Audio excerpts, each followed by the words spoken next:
Lockdown से पहले गीता के घर का नजारा कुछ ऐसा था कि रोहन ऑफिस जाता था और शिविन स्कूल। जिनके घर से जाने के बाद गीता काम खत्म करके बाकी समय आराम करती थी। लेकिन लॉकडाउन के बाद ऑफिस और स्कूल घर में ही खुल गए और इससे गीता का हाल वो तो आपको देखने में ही मजा आएगा। शिविन, ओ शिविन, महाराज उठने के लिए क्या 21 तोपों की सलामी लेंगे? अरे बिस्तर से बाहर निकल, ऑनलाइन क्लास स्टार्ट होने वाली है। अरे तुम भी हद करती हो, स्पीकर की तरह चिल्लाने की क्या जरूरत है? दिख नहीं रहा मेरी कॉन्फ्रेंस चल रही है। अब कैमरा और स्पीकर ऑन कर रहा हूँ, मुझे कोई शोर नहीं चाहिए। इस पर जैसे ही रोहन लैपटॉप का कैमरा और स्पीकर ऑन करता है तभी कुकर की सीटी बजती है। करा लो अब इसे चुप। लॉकडाउन नहीं हुआ, मेरी मौत का फरमान जारी हो गया। दोनों बाप बेटे ने नाक में दम किया हुआ है। ऐसा बोलकर गीता वहाँ से शिविन के कमरे में पहुँच जाती है, जहाँ शिविन अभी भी सो रहा होता है। ओ आलसी, अब अगर 5 मिनट में नहीं उठाना तो आज तेरा गेम और यूट्यूब कैंसिल। माँ की बात सुनकर शिविन बिना 1 मिनट गवाए उठ खड़ा होता है। उठ गया, अभी नहाकर भी आता हूँ।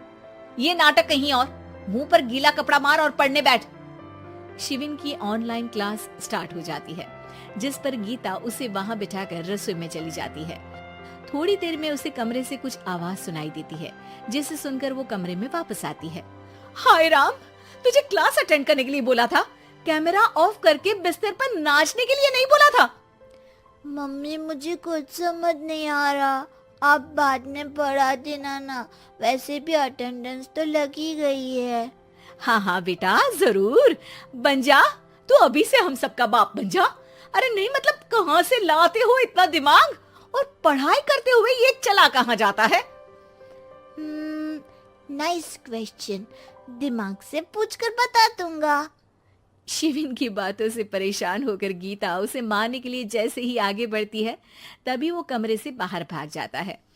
अब शिविन आगे आगे और गीता हाथ में चप्पल पकड़े उसके पीछे पीछे पूरे घर में दोनों घूम रहे होते हैं। इसी बीच वो रोहन के पास पहुंच जाता है और शिविन को मारने वाली चप्पल रोहन के लैपटॉप पर जाकर गिरती है। ओए माँ! मम्मी, अब पापा को चप्पल मार रही हो? वो आज तक के रिपोर्टर, चुपचाप जाकर क्लास अटेंड कर ले, नहीं तो अगली तेरे पीछे लगेगी। इस पर शिविन वहां से चला जाता है, जिसके बाद रोहन गीता से कहता है, इस सर्कस के लिए कुछ बोलना चाहोगी?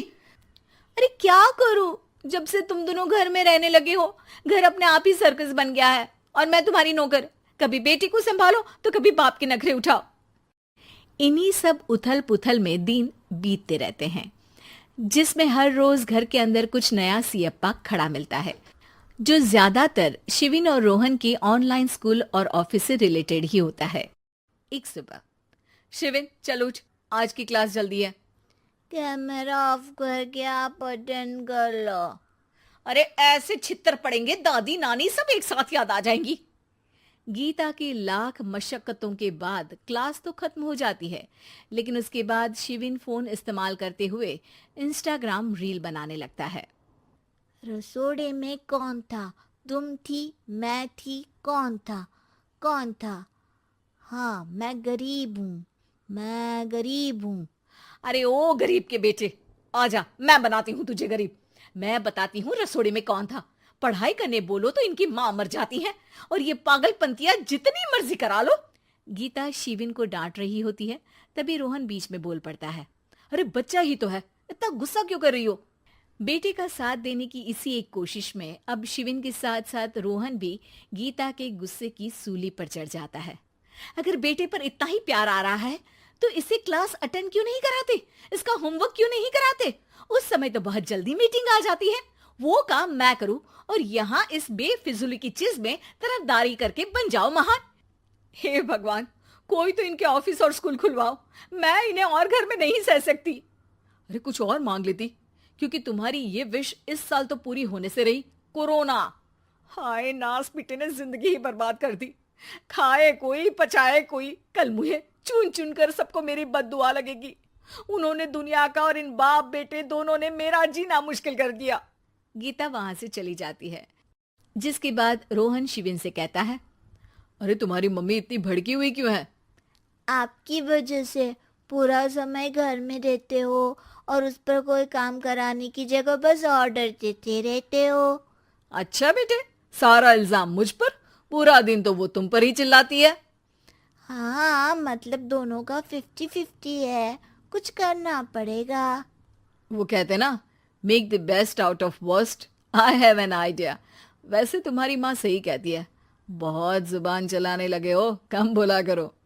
अगली सुबह रोहन और शिविन अपनी गलती को सुधारने के लिए गीता के उठने से पहले घर का आधा काम खत्म कर देते हैं, जिसे देखकर गीता खुश हो जाती है और फिर बाकी बचा काम वो तीनों मिलकर पूरा कर लेते हैं। जिसके बाद अब वो सब मिल बांट कर हर काम में एक दूसरे की मदद करते हुए लॉकडाउन का मजा लेने लगते हैं।